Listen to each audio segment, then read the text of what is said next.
Demons time after time, and he could cast them out. And people that were insane under the powers of demons would regain their sanity. And then look at the death he died. Did ever a man die like Jesus? The lightning flashed and the thunder roared and the earth began to shake. And even the soldiers confessed that this must be the Son of God. Anyone that can see Jesus on that cross and not be touched has a heart of stone. They first took off his clothes. Then they took long leather thongs with steel pellets or lead pellets on the end and beat him across the back until he could hardly stand up. Then they put a crown of thorns on his brow and his face was bleeding. And they laughed at him and they spit on him and they mocked him. And with one snap of his finger, 72,000 angels had already drawn their swords ready to come to his rescue and wipe this planet out of existence in the universe. And Jesus said, "No, to this end was I born." And he dragged and lifted and hauled that cross. And don't you black people ever forget one thing. The man that helped Jesus carry that cross was a black man. And don't ever forget another thing. Jesus belongs to Africa as much as he does to Europe and Asia. He was born in that part of the world that touches Africa and Asia and Europe, and Jesus was not a white man like me, nor was he as black as some of you.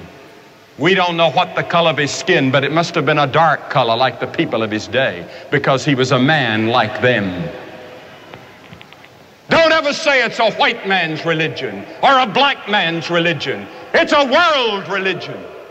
He belongs to the world.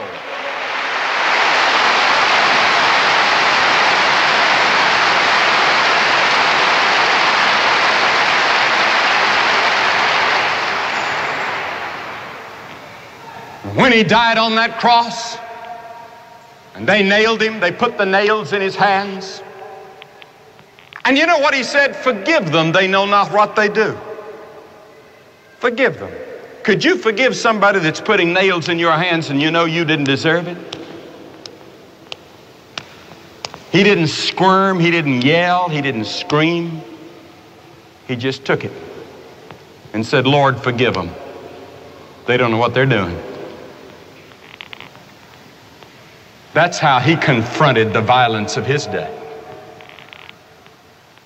And then, on the cross, he said, "My God, why hast thou forsaken me?" And then he dropped his head and said, "It's finished." What did he mean?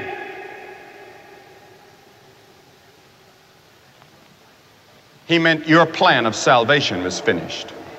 God can now forgive you of all your sins because Jesus had finished God's plan for your salvation. Because you see, God knows every one of you by name. He has the hairs of your head numbered. God looks upon you as though you were the only person in the whole universe. He sees you and you alone. And on that cross, Jesus had the capacity to think of you. And he loved you enough to stay on the cross. Was there ever such love as that? When he could have been rescued and taken back to heaven and to sit on his throne, but he didn't. He said, "No. I'm doing it for the joy that is set before me," because he saw that he would be raised from the dead. He saw that there would be a gathering in the generations to come of a people for his name that would make up his body. He saw the day when we will reign with him in his kingdom.